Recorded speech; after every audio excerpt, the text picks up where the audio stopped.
活的。往后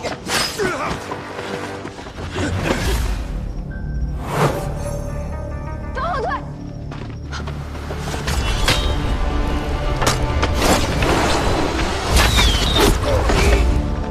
把活的都带回去。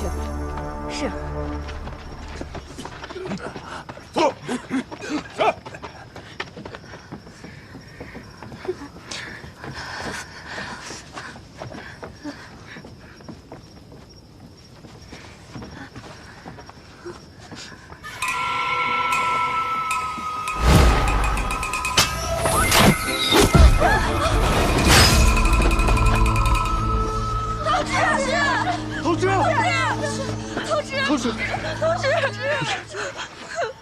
同志，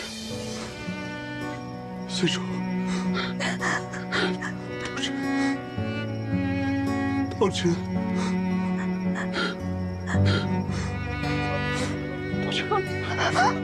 同志。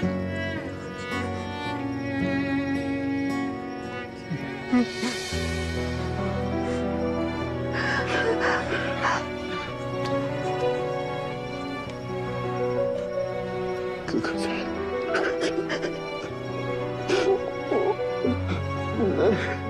林姐，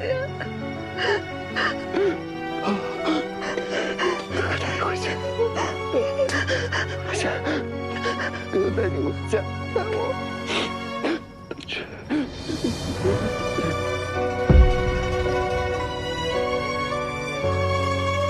同志，同志，同志，同志，同志，同志。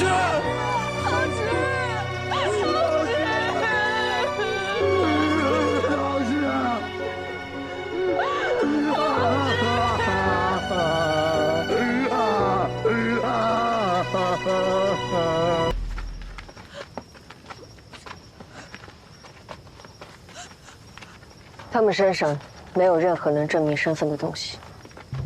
我检查了那些没有燃爆的火雷，没有任何异常，恐怕是一群死尸。我们收到消息就赶紧赶来，但那几个黑衣人比我们到的还要早。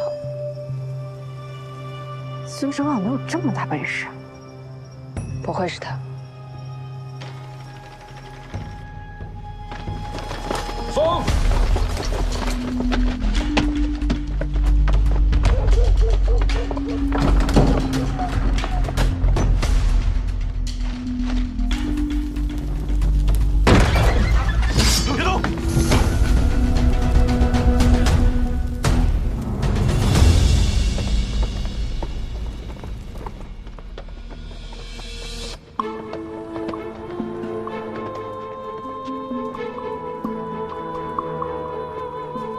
县主，我句句是真，没有半点隐瞒。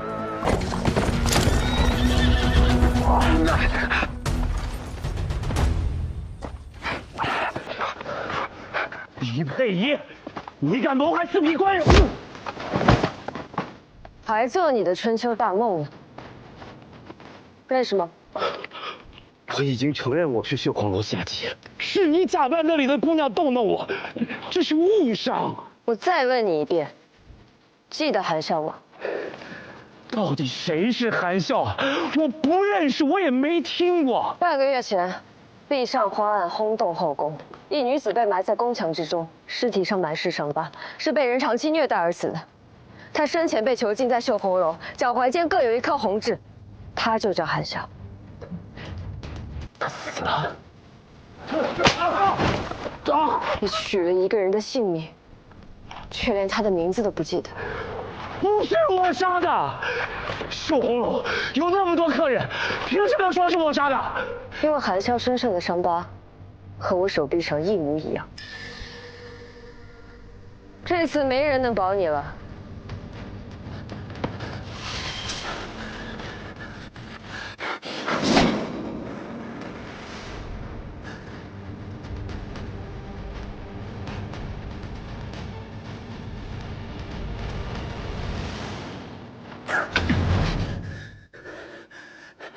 你不敢死，你处心积虑谋划这么多，就是因为你太想活了。你不光想活，还想风风光光、舒舒服服的活。你如此惜命，却不把别人的命当命。我倒是可以送你一程。别！血红楼的事我全知道，饶我一命，我都告诉你，我全说。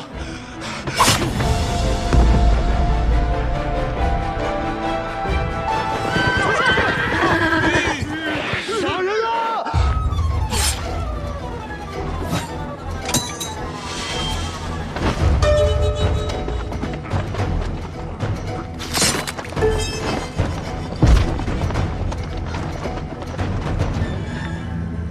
县主啊，你这是？你们敢！吴老三想干嘛？内四伯，现在是我想干什么吗？县主杀了人，这么多人都看到了，你说现在该怎么办？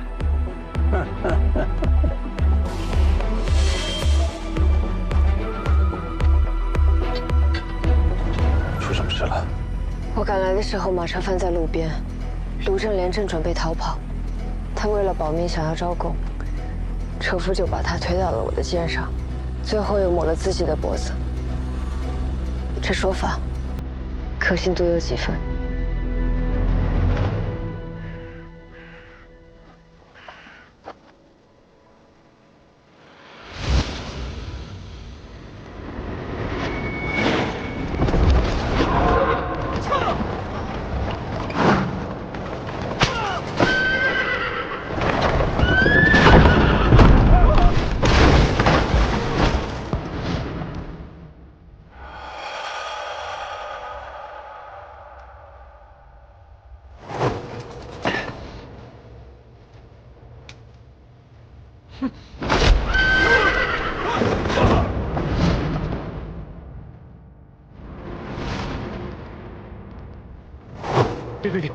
别杀我！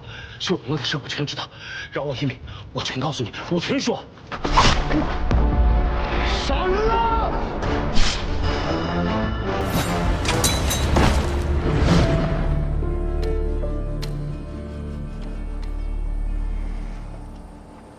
如果有人能为你作证，8分，可是我没有。那边只有1分。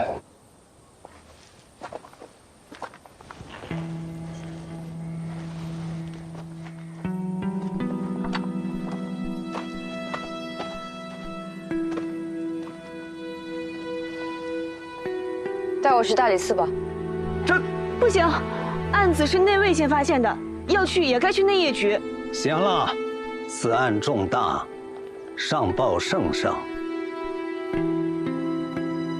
内四伯，押嫌犯李佩仪进宫面圣。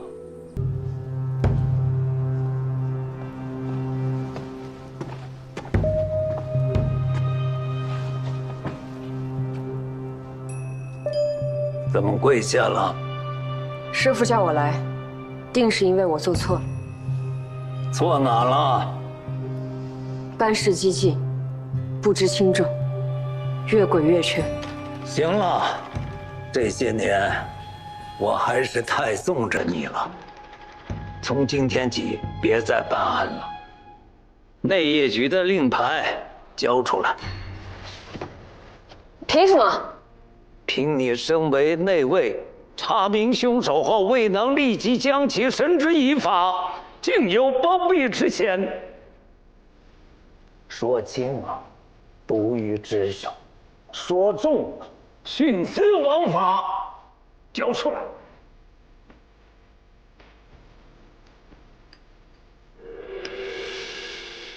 可我没有带婉顺离开西京。你没能踏错最后一步，那是因为公主识得大局。若公主执意离开西京呢？此刻你是不是已经在南下的船上了？如果都是你这样的执法者，让律法如何运转？今日他人包庇你，明日你包庇他人，让律法形同虚设。我做错事可以离罪，可他是晚叔，那也应该伏法。人非草木，孰能无情？可你是执法者呀，治国治刑不引欲情，你的职责是找出真相而分定夺对错。如果这一点你都想不明白，这块立牌你担不住。我知道你已经上报，接下来就交由圣上论断吧。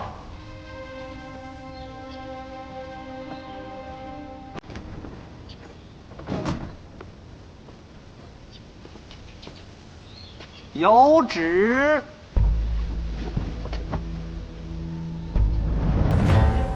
今无畏左郎将林宁觊觎宁远公主美貌，私购火药制造意外，趁乱绑架公主后，被右相侄女崔曼淑及其他继人无意中撞破。林宁见计划败露，残忍杀害几人，畏罪潜逃。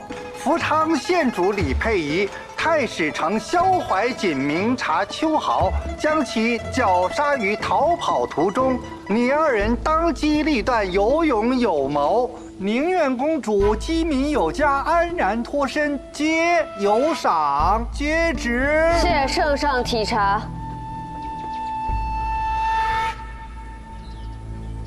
公主尚在休养，3日后圣上在蓬莱台为公主设宴，你们二位一起来吧。是。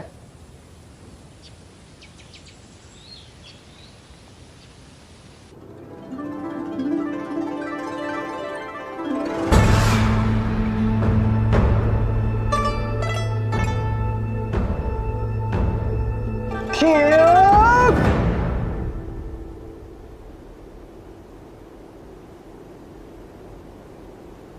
来，到朕身边来。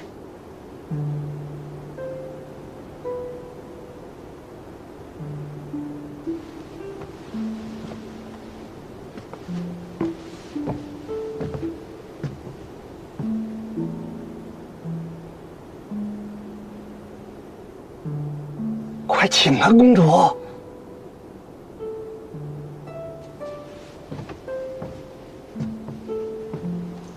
女儿让父皇担心了。来，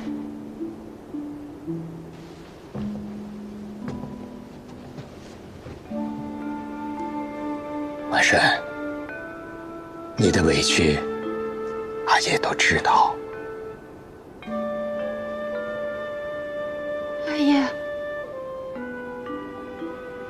阿爷宽宏仁厚，女儿却为了一己私利，惹下这么大的风波。孩子，你受苦了。朕不会让任何一个孩子受委屈，朕会为你再备一份丰厚的嫁妆，保证会让你嫁得安心无忧。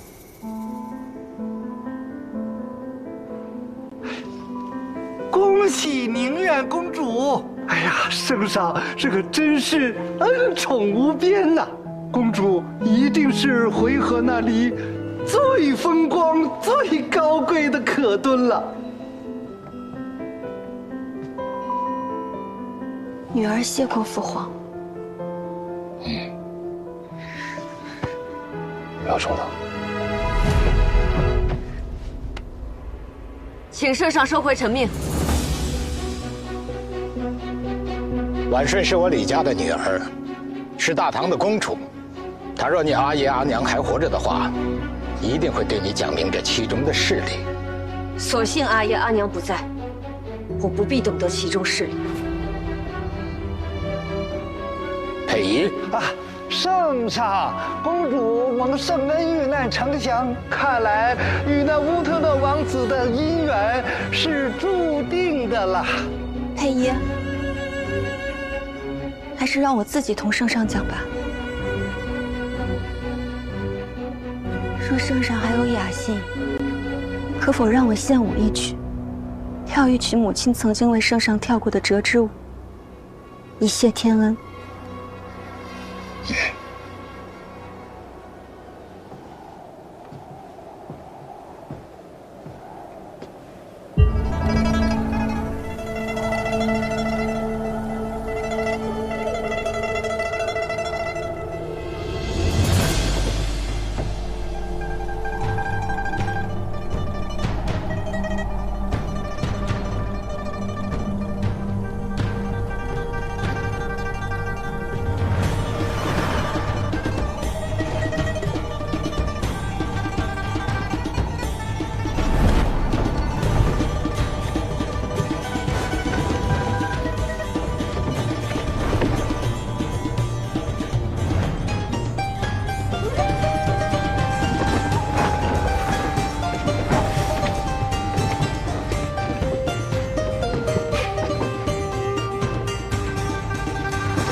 ？18年来，女儿从未有过机会同阿耶说说话，今日难得，女儿也想将心中的话说说，不然日后恐怕就没有机会了。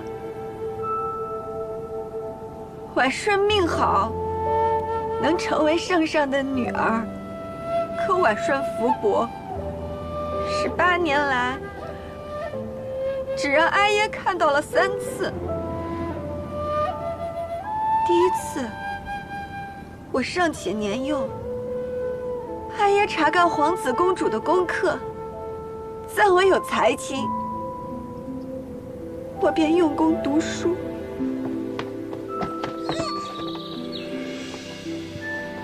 从那以后，再也没有机会让阿耶看到我的功课。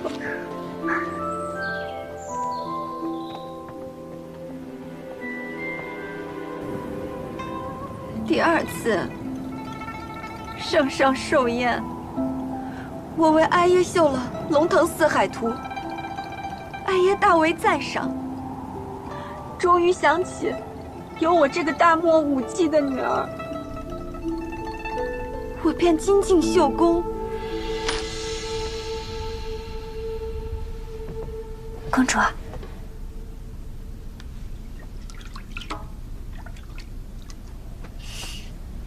公主的绣工愈发精进了，今年春搜之前送给圣上，圣上一定开心。可我的绣样，再也没有机会拿到阿爷面前。第3次，便是这次婚。这或许是我作为圣上的女儿最好的归宿。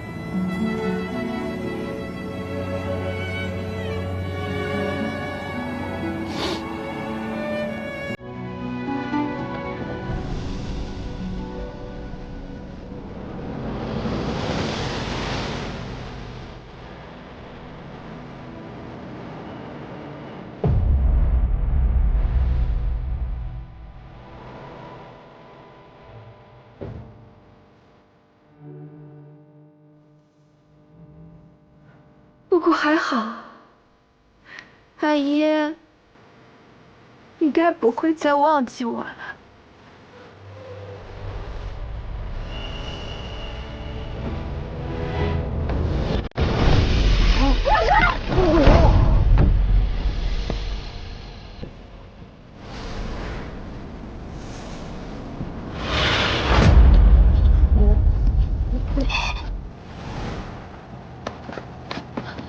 皇上，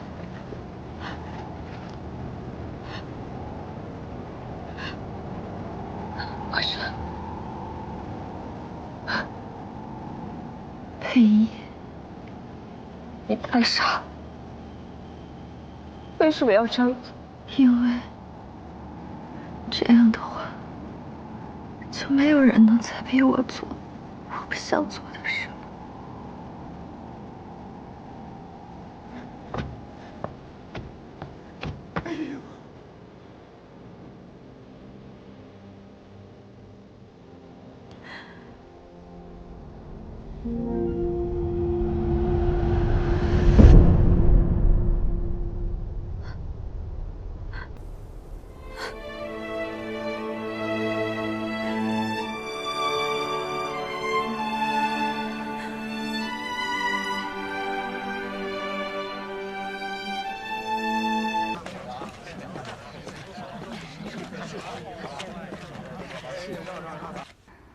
胡生，战后神志受损，受惊后嚎叫、抽搐，一生幻想，将周围人视作敌军，有伤人倾向。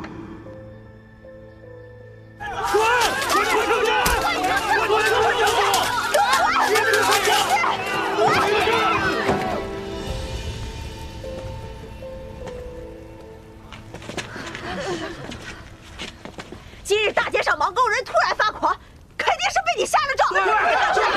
人有生老病死，天有不测风云。按你这么说，是不是走路摔个跟头都要赖我头上？你去！我就问你一句话，你到底搬不搬走？你要是不搬，我就烧了你这衣柜！烧了这衣柜！你不妨试试。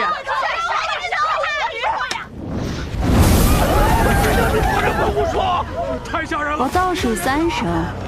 你们所做过的噩梦，都会应验在自己的身上。3、2，巫女要下咒了，大家快跑！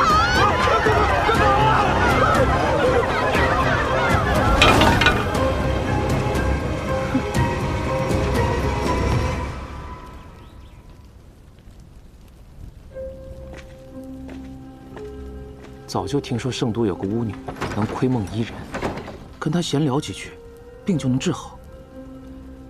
医者本就源于巫师，不过像他这种人，用巫术这种伎俩骗百姓的救命钱，哪天就是被烧死了，那也是活该。龙门赛取鱼跃龙门之意。参赛的盲沟贱民都是些天生贱种，比起无来不惜命，只管以武取悦诸位贵人，不论死生。比试者各代表红白双方，胜者及其子女可摆脱贱疾，分得田地，重获新生。下面有请2位盲沟双生兄弟一决高下。比试开始！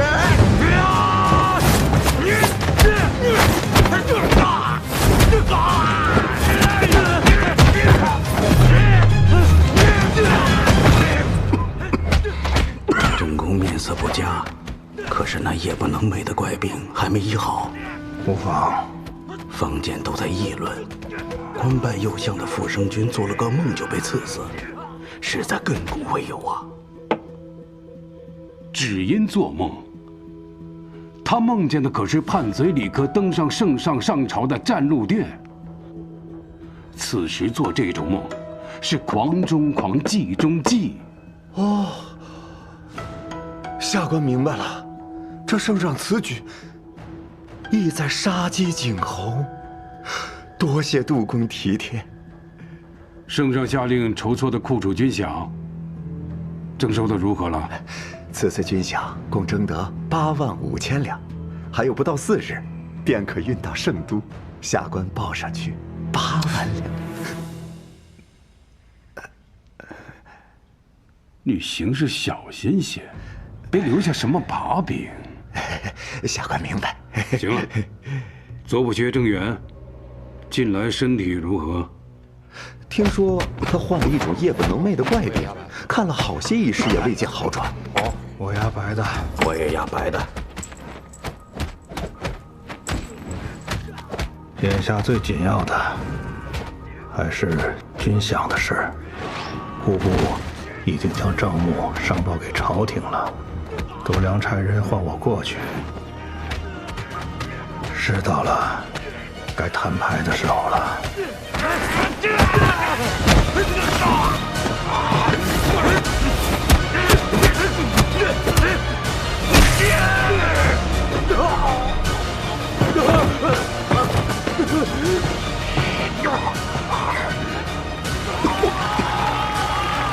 没有个盲狗贱婢！哎，还是双生兄弟打的有看头，没打死啊，可惜了。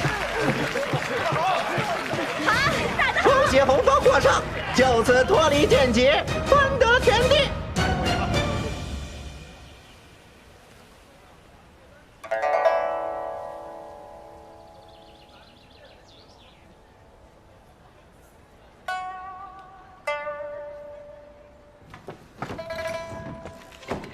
叶新一，我是郑补阙府上的侍女。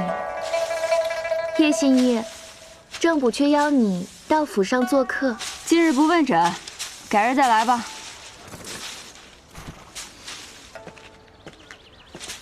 叶新一，郑补阙邀你到府上做客。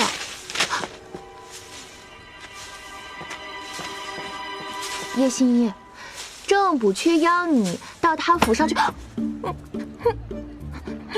你怎么？哟，原来你这只鹦鹉除了说那几个字，还会说别的呀？都这个时辰了，还要去府上，这价钱嘛……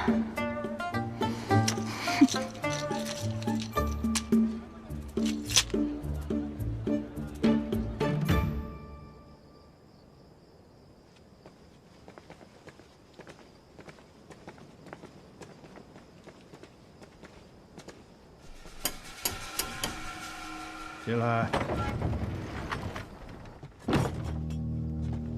郎主，叶新一到了。你要的酒已经备好。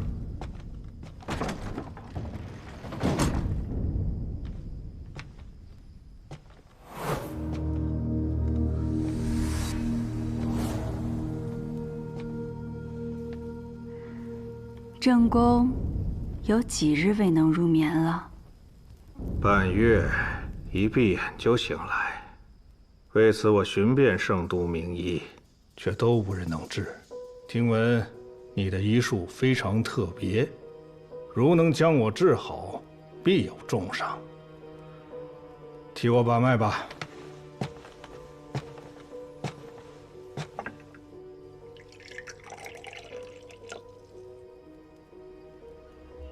我医病，不观色，不问症，不切脉，只窥梦而已。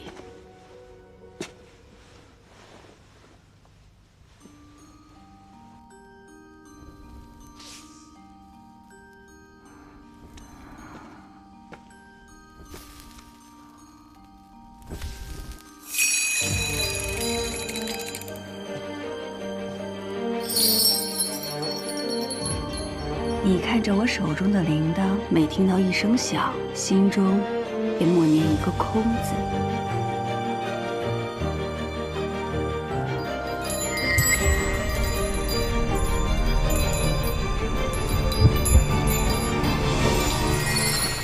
若没有我带你进京，你个小小的试验，怎么能坐到左不阙的位置上？是不是手里有我什么把柄？督公饶命啊！啊！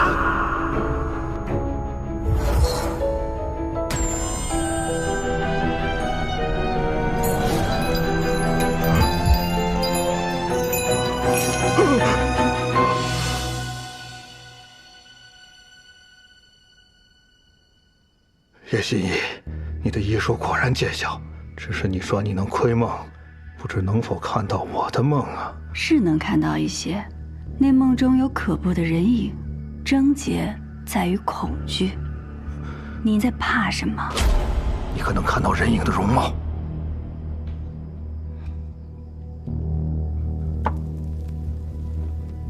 看不清楚，只知道是名女子，若是你能告诉我跟他相关的事情，或许对于你的病症，快说，你还能看到什么？还能看到一张信纸。信纸写了什么？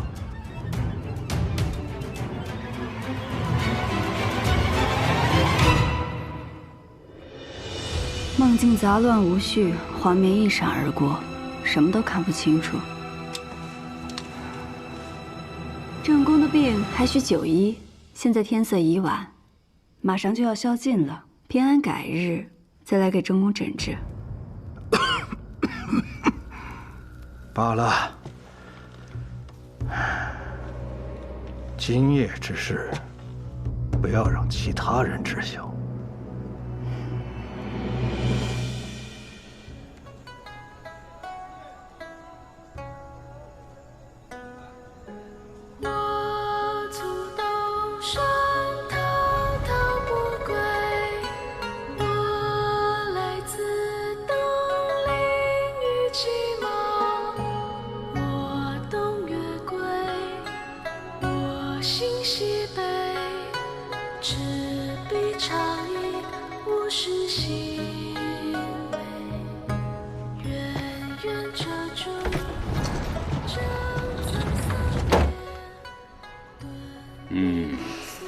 你这万国香不愧是圣都第一酒坊，再满上。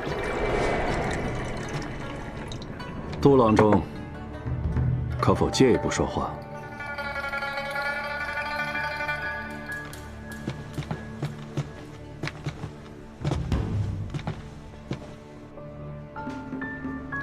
我想跟都郎中做笔交易。交易？都郎中祖上是高官，恩印入仕，做了个县尉，后经提携入了圣都，一路高升至户部郎中。他齐君山有幸拜你做了他的义父，可他赌坊的收入，却只愿分你2成，这岂不可惜？对我了解不少啊。我要是能拿到一台赌坊，我愿意给你4成，并且将收入的账目一并奉上。真是听君一席话，如听屁话。前户部郎中梁俊之出身寒门，妄想与琅琊王氏相争，现在骨灰埋在哪儿无人知道。他出身寒门，你连寒门都不是。芒沟的臭水熏昏了你的头，以为在战场上拿了几个人头就能在这不见刀光的争场上谈生意？你喝完这杯酒，马上从我的眼前消失。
正宫为何派人追杀我？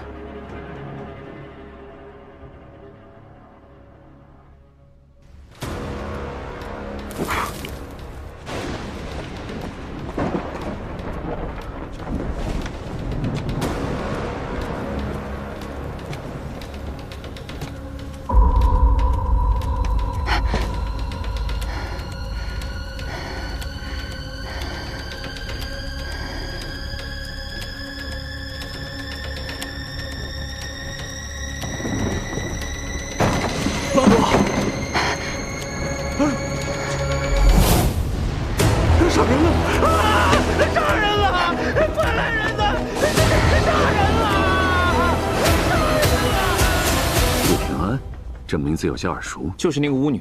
你对此案有何看法？但说无妨。昨夜郑补缺秘密请叶平安去府上看病，害症时，管家听见爆更后，去看郑公是否歇下，正撞见叶平安持刀行凶。案情简单，但我觉得有疑点。哦，什么疑点？一是匿名报案未免太及时，捉拿太过顺利了；二是叶平安手中短刀并无血迹，且与郑补缺的伤口并不吻合；三是叶平安无论出于什么样的动机行凶，为何要选在有人知道他去看病的日子？这不是增加自己的嫌疑吗？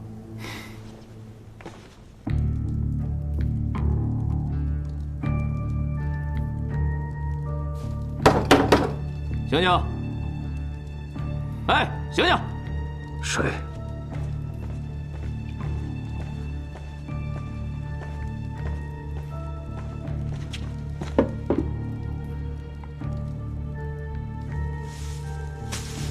你们是来审问我的官爷？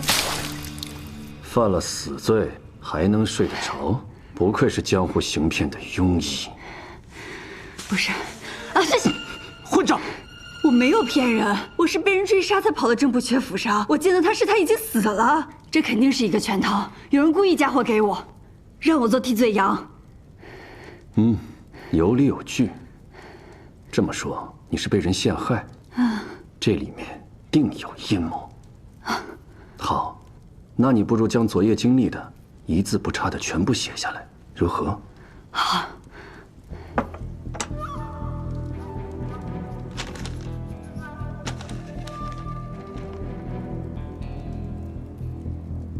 这是认罪书？你刚刚明明说……我说什么了？我不过是顺着你的狡辩，继续往下编了编，别耽误时间了。签了，快签了，别耽误我们办其他案子。等了半天，等来了一个狗官，倒是劳烦你这位大理寺丞兴师动众来这豫州，假惺惺的审问一番啊。你知道我是谁？有人说你袁嗣成独善其身，从不拉帮结派；又有人说你为人残忍，手段狠辣。你出身芒高，本无机会出人头地，可后来却凭借着战功当了个小官，后又拼命争功得到提拔，这才有了现在这副狗官模样。你文宇。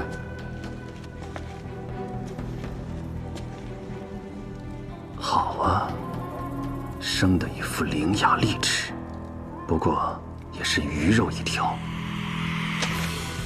这个认罪书你签与不签没有区别，有人会替你完成的。是吗？行，人是我杀的，知道我怎么杀他的吗？我盯着他的眼睛，施展我的巫术，让他自己摸了自己的脖子，就像现在我盯着你这样。巫术也好，骗术也罢，你觉得我会在乎吗？你在我眼里已经是个死人了。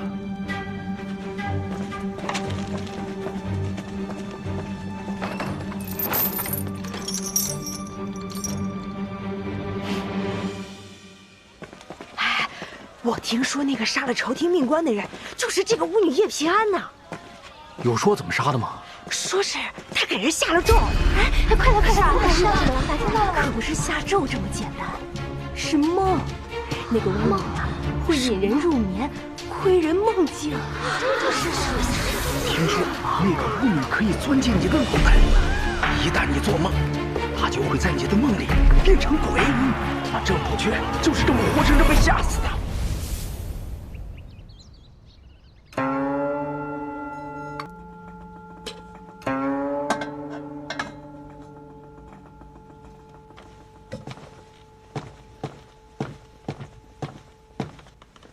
端近些。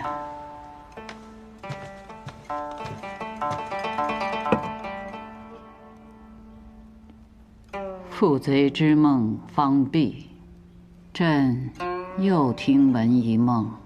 臣亦有耳闻，不知与陛下所说是否是同一件？你且说来听听。坊间传有一医女，能窥人梦境，替人医病。这窥梦究竟是怎么窥的？臣如何也想不明白。说下去。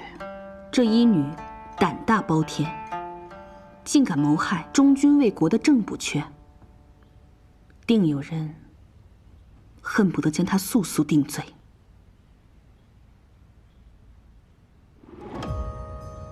忠君，梁平王李琦生辰时，这个郑源也在宾客之列。他忠的是哪位君呢？你去打声招呼，让大理寺携那女犯到占路殿，朕要亲自审问。是。没想到袁思成和我这个死人又见面了。思成小时候有没有被烫出过水泡？疼的时候像火烧一样。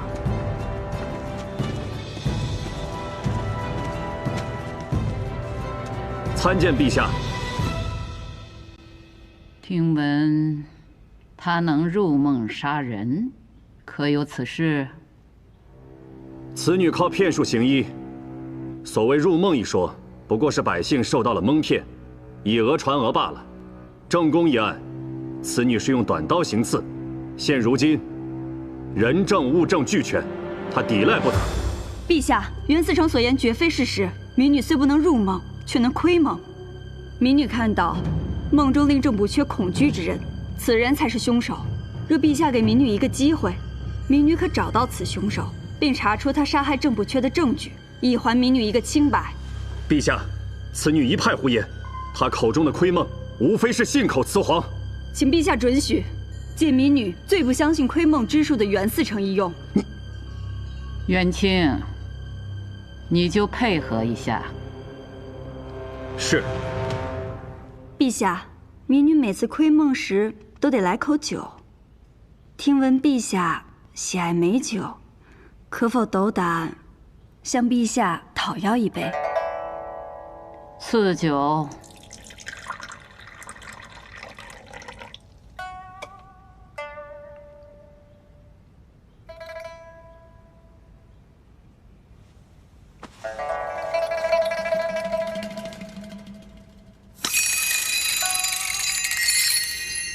袁思成心智坚韧，但当我提到不要想到火，你脑海中是不是依然会有火焰浮现？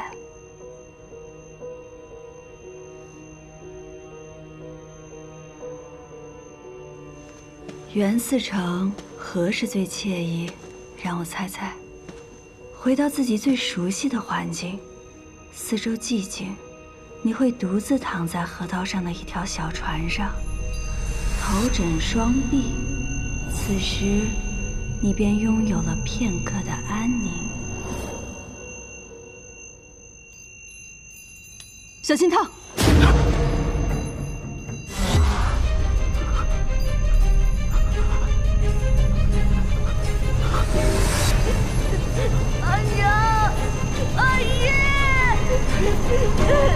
少晨，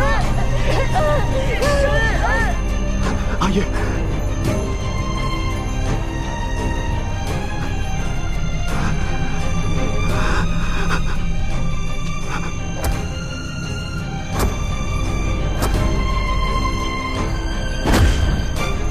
小心！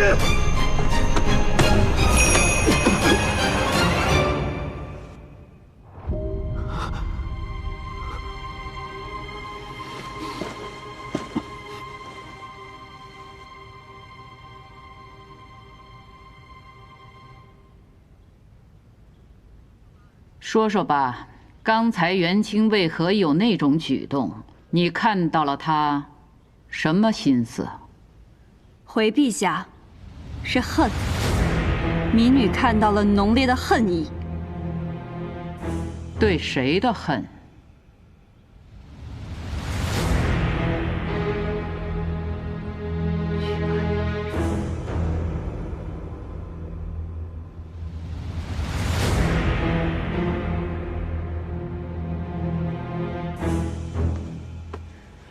袁思成的恨来自袁思成刚刚伸出手，是看到了记忆中自己心仪的女子。他张开双臂欲抱时，突然冲出2个孩童，口喊阿耶。袁思成方知此女已嫁作他人妇，难怪袁思成如今如此冷酷无情。这么大岁数了，也还未娶妻，倒也在情理之中了。元清啊，他说的可是实情？回陛下，叶平安所言，确实是臣的难言之隐。看来，你确实有辨识人心的本事。若留你性命，让你替他人猜了朕的心思，朕岂不是养庸遗患？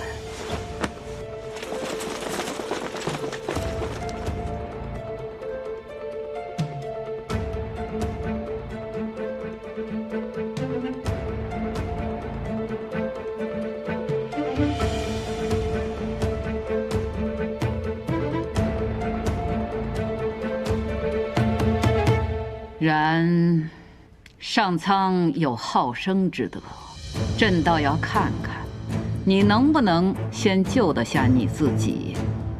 朕给你1日，明日宵禁前找出真相，可活；找不出，依旧是死。1日？是，民女一定不负圣恩。退下。是。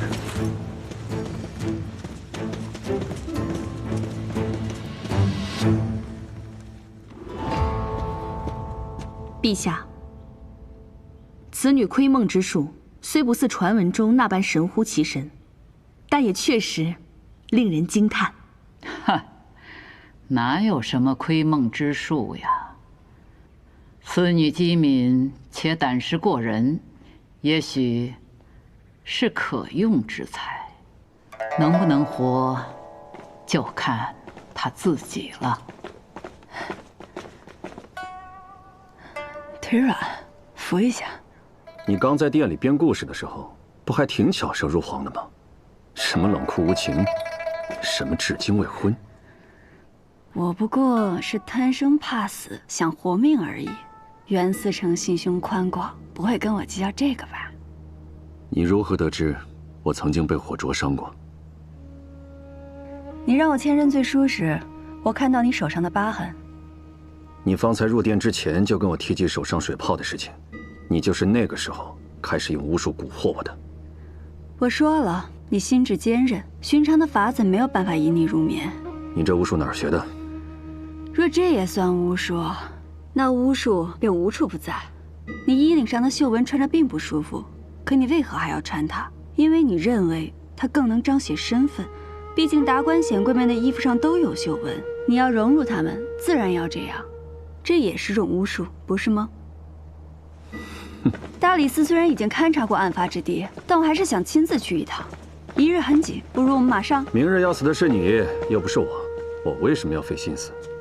正渊府外可都是你大理寺的人，没你我压根进不去啊。若你不跟我一起，那我只好时刻跟着你，看看你去哪儿都见了哪些人。毕竟若我明日注定一死，我可是什么话都敢跟圣上说的。袁思成也不想被我拉下手吧？行了，再啰嗦我就扔下你一个人去。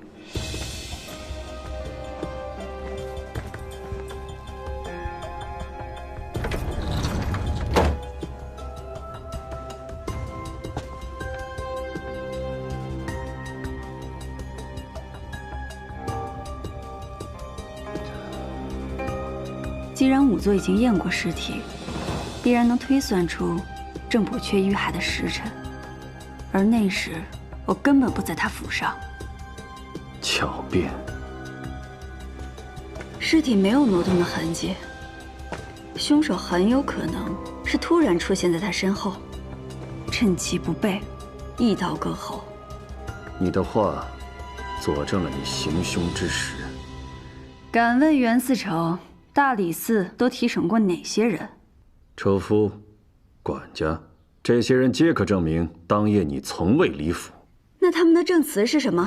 你在害出宵禁入府，府中之人都听到更夫是在害朕报时，你恰巧用这半个时辰，在府中行凶作案。不对，正因为马上要宵禁了，我才匆忙离府归家。回到家后又看了会儿医册，然后被人追杀，又回到了郑不缺府上。怎么算都过了1个时辰，应该是子初才对。说的有模有样啊，因为你根本没走，否则这半个时辰怎么会凭空消失？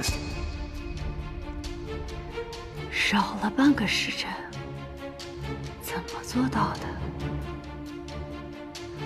袁嗣成可提审过昨夜的更夫？审不审问又何妨？这已改变不了你行凶之时。尊贵的袁嗣成，你就不能从凶手不是我推1次案吗？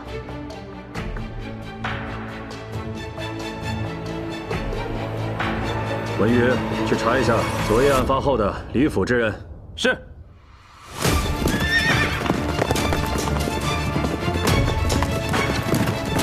司城，撤！经查，昨夜离开郑元府的有2人，家仆萧全已死在郊外，侍女心儿不知所踪，只知她颈上有块梅花状胎记。这就是案发后逃离郑元府的家仆萧全。是，上官。这些线索断了。那个侍女心儿，能找到她吗？若是她真的参与了刺杀郑元，估计下场跟这萧全差不多。若是他侥幸活了下来，此刻估计已经逃出了城。现在已是有证，离宵禁只剩1个时辰了。文宇，你带着管家去核实一下这萧全还有心儿入府前后的情况。是。你跟我来。不如我们趁最后1个时辰去盘问一下打更人。我看不必了。你就好好想想，你那墓碑上该刻什么字吧。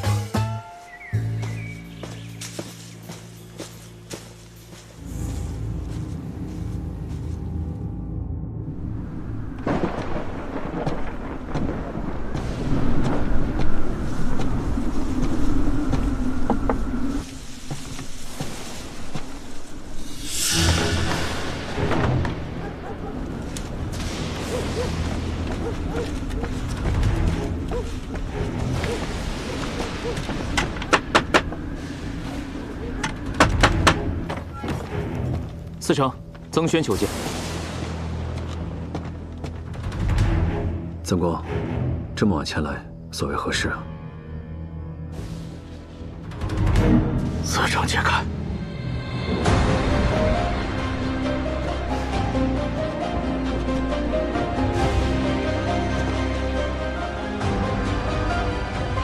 怎么样，丹心？有趣吗？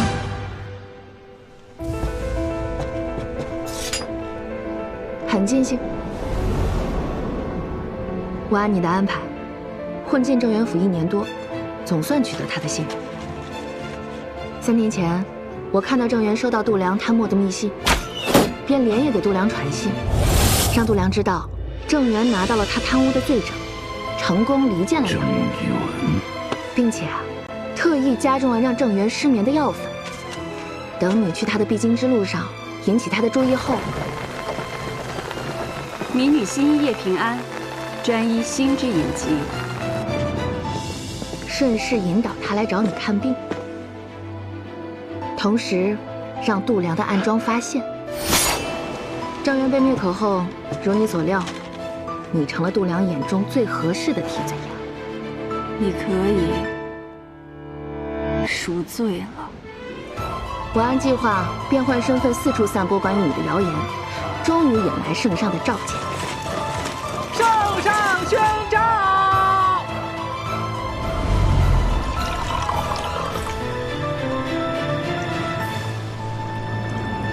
我这替罪羊办得还不错吧？我这假侍女演的也不赖啊。这第1步棋算是下成了，该准备下一步棋了。度量怎么也想不到，郑源还留了个后手，居然写了封举告贪污军饷的告密信，给了他的好友曾轩。由郑源的好友举告度量杀人灭口，才更具说服力。糟了，曾轩不见了！什么？无所不缺郑源举告户部郎中度量贪没军饷5000两，吾若身死，必视为度量所灭口。这是哪儿来的？郑公乃左不缺，有执剑之权。得知度量贪墨后，本想上告圣上，谁知道度量先一步找到了郑公试探。郑公察觉度量可能知晓了此事。曾轩，收好这封举告信。你怕度量会杀你？可你毕竟是朝廷命官，他胆子再大。你不了解他的狠辣。多年以前，我做过他的师爷。若我有事，你便将他交给你信任的人。为何现在才拿出来？我一个无权县官，无法直接见到圣上。又听说抓了个女凶手，更不敢轻易拿出来。我知道你与度量并无利益牵扯，现在此案重新调查，我才敢露面。有人看见你来我这里吗？没有。方才我一出府，便察觉有人跟踪，急忙想法子甩掉了，才敢过来。曾公，跟您说句实话，我不仅与度量没有利益上的牵扯，且私怨颇深。此事，你是找对人了。今夜，你先行在我府上休息，明日一早，我便带你入宫面圣。好，好。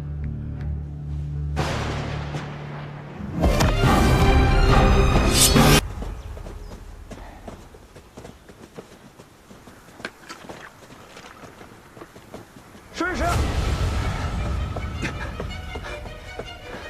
顺使，属下在前面发现一个山洞，有生火做饭的痕迹。这帮杂种，我一定让他们尝尝被凌迟的滋味。我走。是。御史案可是个大案，老百姓谁不知道啊？哼。那你对当年的监察御史于乾有什么看法？我能有什么看法？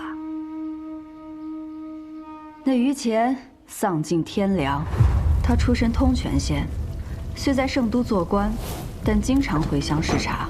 直到有人告发他掳掠民女，还搜刮民财。为了掩盖罪证，他杀人放火，终究还是没逃过制裁，被满门抄斩，遗臭万年。袁嗣成怎么突然提起此案？我就是有一个大胆的猜想，当年通泉县卧虎藏龙，度量和郑源此二人都是从通泉县被提拔起来的。如果他二人当年与于乾有勾结，却逃脱了罪责，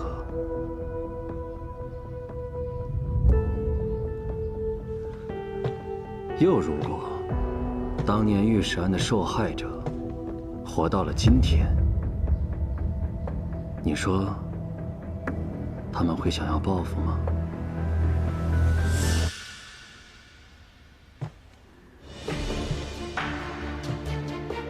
袁嗣成的猜想再大胆，也是口说无凭，不是吗？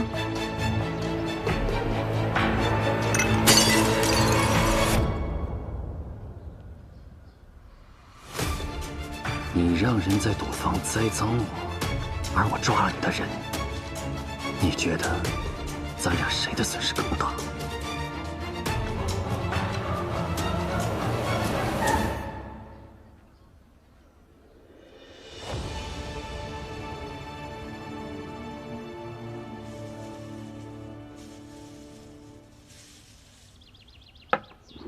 把军饷藏在官道旁的河里，再在河道另一处撒上这云母来混淆视听，吸引人的注意。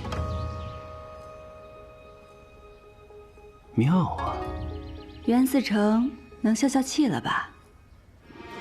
度量刁难你，我倒觉得你的机会来了。他从未信任你，即便你找到军饷，也难逃一死。和我合作才是你唯一的出路。有点意思，说说。那8万两军饷，你打算怎么花？原本要运去黑市藏起来，现在有了你，就有了更好的地方——芒沟。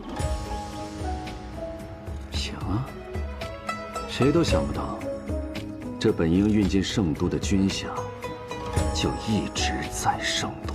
我还以为你会再考虑一下。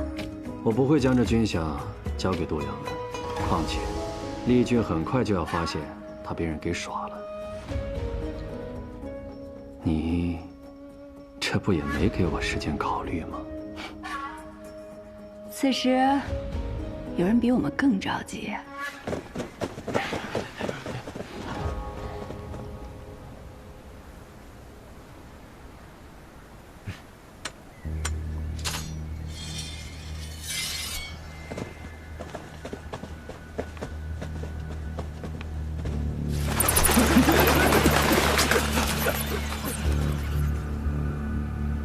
找些火把来。是。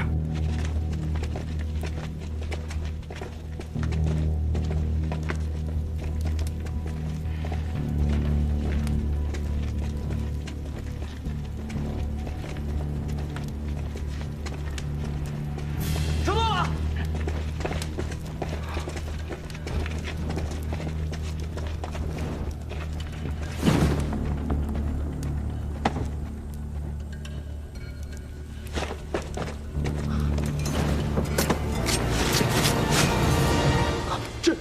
这都有沙石。调虎离山，不是调虎入山。什么压痕、挖山，全都是假的。一路上留下扰乱视听的线索，把我当猴耍。试一试，那还能在哪儿呢？难道真的像袁绍成说的，军饷就藏在河？所有人随我一起回河道。是。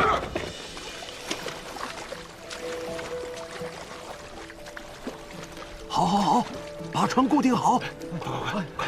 哎，小心轻放啊！哎，给我，小心点啊！慢点，慢点啊！往里放啊！胡叔，这些东西一定要藏好了，多派2个人守着，弯道的入口一定要找东西给遮掩着。你放心吧，我都打好招呼了。少成，你要知道这件事有多么可怕，不只是对你。对所有人，危险越大，机会就越大。我也是为了咱们芒沟人。你阿爷是我最好的弟兄，我也把你当做我自己亲生儿子一样看待。从小到大，我敬你，重你，但这件事情，我铁了心了。你就听我一句劝嘛，过2日把他们都交上去，对你来说便是大功一件啊。其他的，赶快收手。哎，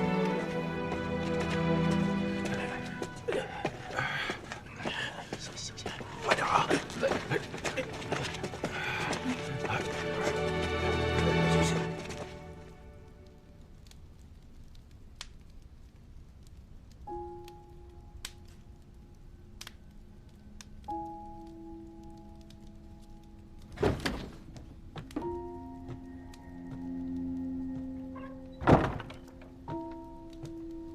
少成啊，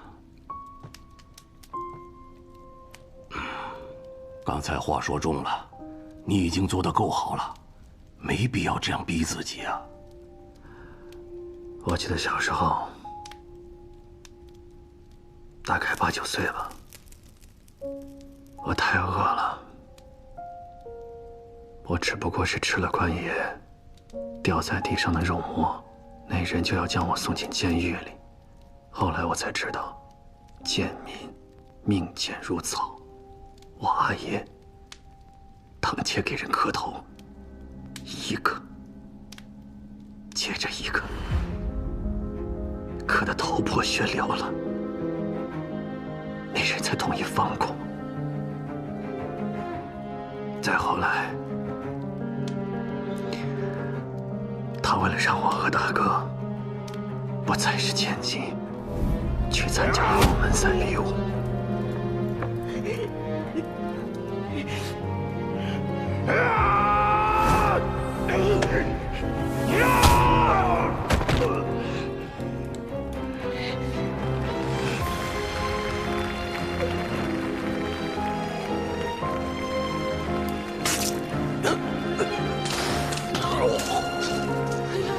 娘身体本就不好，阿爷死后她重病一场，也走了。安狗的百姓活着的时候，像烂泥一样被对待，死了没人再看一眼。把尸体堆里一扔，分不出谁是谁，就像垃圾一样被烧掉。空气里焚烧尸体的味道，到今天我都忘不了。这些年来，我学到了很多道理。不论我怎么爬，我在世俗的眼中，只能是人人践踏的老鼠。如果我不想让人用刀架在我的脖子上，就要先将他们踩进脚底的淤泥里。我一定要让他们知道，我们这些老鼠是如何让他们脚下的大地颤动的。顾州，我一定会让这里的人都过上好日子，家家户户皆可安寝，一生无虞。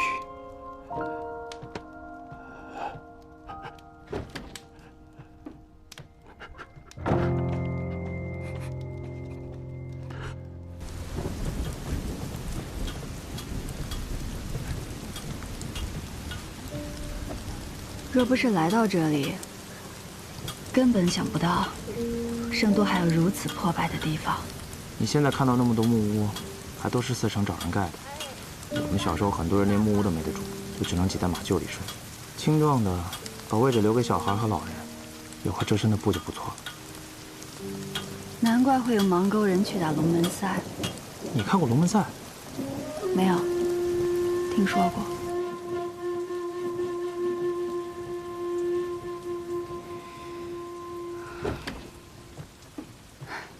霓裳，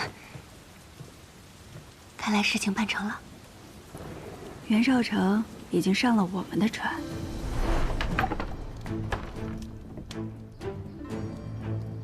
平安，我打探过了，昨夜万国乡周围多了很多大理寺庵探。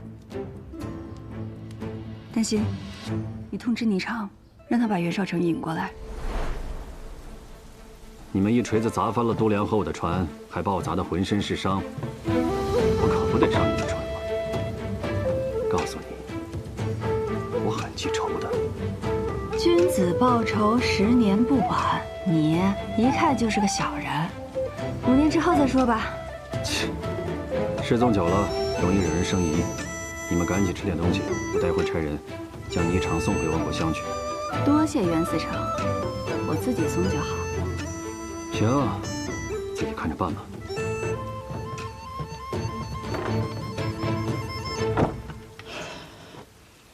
你们两个倒是挺像的，都喜欢与虎谋皮，一个比一个贼。你这是夸我还是损我？可是跟他合作，靠得住吗？反正都在一条船上了。不过度量归顺李氏，我们要想盯死度量，还需要一个人。你想找谁？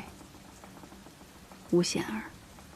这个人我在万国乡倒是见过，好像是在与人幽会。谁？齐君山。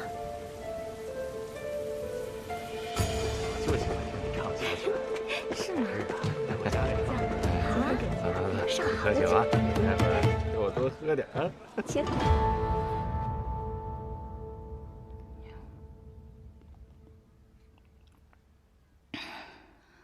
来人，添酒。告诉花娘，万国香的小菜该换了，同一道菜吃上3回就不新鲜了，要常换常新。幸好，这是武蛇人第2回见我，否则武蛇人就要觉得我不新鲜了。不对。你上战鹿殿念圣时，我就见过你。今日正好是第3回，所以你要好好想想，怎样才能留住我的兴趣。兴趣？